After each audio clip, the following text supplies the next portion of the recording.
ஒரு 15 வயசு பையன் வளர்றது இங்கே யாருக்கும் பிடிக்கல. அப்படி கேட்டால் நான் என்ன செருப்பு கட்டிட்டீங்க. இந்த இடத்துல தப்பு வந்து தம்பி மேலே மட்டும் கிடையாது. தம்பி பண்ணதும் தப்பு தான். ஆனால் தம்பி மேலே மட்டும் தப்பு கிடையாது.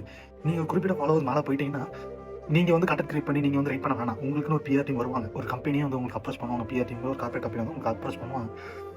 அது எப்படின்னா ஃப்ரீ ஆஃப் காஸ்ட்டில். ஓகேவா? ஸோ இது வந்து பெனிஃபிட்ஸ் யாருக்குன்னா கண்டென்ட் கிரியேட்டர் ஒரு இன்ஃப்ளூயன்சர். ஏன்னா அவன் கண்டென்ட் கிரியேட் பண்ணி யோசிச்சுட்டு இருக்கானா. ஸோ பிஆர் டீம் உள்ள வராங்கன்னா பிஆர் டீம் என்ன பண்ணுவாங்கன்னா, உங்களோட இன்ஸ்டாகிராம் அக்கௌண்ட்டோ இல்லை யூடியூப் அக்கௌண்ட்டோ வந்து அனலைஸ் பண்ணுவாங்க. உங்களோட ஆடியன்ஸ் எந்த மாதிரி இருக்காங்கன்னு சொல்லி அதுக்கு தகுந்த மாதிரி கண்டென்ட் கிரியேட் பண்ணி கண்டென்ட் கிரியேட் பண்ணி உங்ககிட்ட கொடுப்பாங்க. ஸோ நீங்கள் அதை வீடியோ பண்ணுறீங்க, வீடியோ பண்ணிட்டு அப்லோட் பண்ணுறது எல்லாமே அவனே பார்த்துப்பான். ஸோ ஒரு குறிப்பிட்ட டைம் மேலே ஃப்ரீ ஆஃப் காஸ்ட்டில் பண்ண முடியாது. அவனுக்கு ஒரு ரெவன்யூ ஜென்ரேட் ஆகணும். கரெக்டாக? ஸோ இப்போ தான் இங்கே இந்த மாதிரி ஒரு கம்பெனி கொண்டு வந்து உள்ள விடுவோம். ஒரு பெட்டிங் ஆப் கம்பெனியோ ஒரு கேமிங் ஆப் கம்பெனியோ கொண்டு வந்து உள்ள விடுவோம். உள்ள விடப்போ தெரிய போகிறது உங்கள் முகம். அந்த பிஆர் டீமே யாரும் தெரியாது. அந்த கம்பெனி பெட்டிங் கம்பெனிக்காரே யாரும் தெரியாது. அந்த கேமிங் கம்பெனிக்காரே யாரும் தெரியாது. ஆனால் தெரியாது உங்கள் முகம். உங்கள் முகத்துக்கு கீழே ஒரு லிங்க் வரும். அவ்வளோதான். இதுதான் நீங்கள் பண்ணுற தப்பாக இருக்கும்.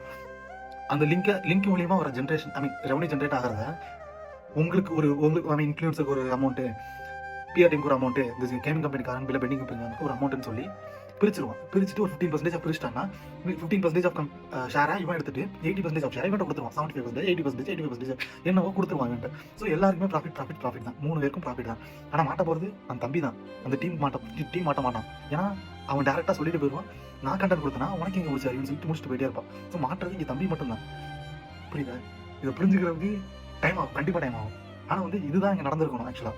ஸோ வந்து அதுக்கப்புறம் வந்து இந்த தம்பி வந்து சும்மா இருந்திருக்கலாம். ஆக்சுவலாக 2வது ஒரு வீடியோ போடுறாங்க பட்சத்தில் நீ மன்னிப்பு கேட்டு வீடியோ போடுறதா கூட பரவாயில்ல. ஆனால் நீ வந்து ஒரு பாயிண்ட்டை ட்ரிகர் பண்ணி விட்ட. இந்த கண்டென்ட் எங்கே வந்து தெரியாது. நீயா கண்டென்ட் கிரியேட் பண்ணியா இல்லை பிஆர் தான் கண்டென்ட் கிரியேட் பண்ணா தெரியாது. ஆனால் அந்த கண்டென்ட்ல ஒரு வார்த்தை நீ சொல்லியிருக்க, நான் மட்டும் தான் வந்து பண்ணியிருக்கேன், மற்ற இன்ஃப்ளூயன்ஸ் மற்ற யூடியூபர் யாரும் பண்ணலையா அப்படிங்கிற ஒரு வார்த்தையை வந்து நீ உள்ள எடுத்துச்சேன். இதுதான் எல்லாத்துக்குமே இங்கே ட்ரிகரிங் பாயிண்டாக இருக்குது. நல்லா யோசிச்சுக்கோங்க. வீடியோ போடுற எல்லாருமே கேஸ் கொடுத்தாங்கன்னா தன் தம்பி நிலைமை என்ன ஆகும்? எஸ் அப்கோர்ஸ் அந்த தம்பி கேஸில் போய் நின்று ஆகணும். வேறு வழியே கிடையாது. ஸோ இதுதான் இங்கே வந்து தப்பாக இருக்கும். இப்போ வந்து ஏமாந்தது அந்த தம்பியோ கிடையாது, அந்த கேமிங் கம்பெனியோ கிடையாது, அந்த பிஆர் கம்பெனியோ கிடையாது. ஏமாந்தது உள்ள காசு போட்டவங்க.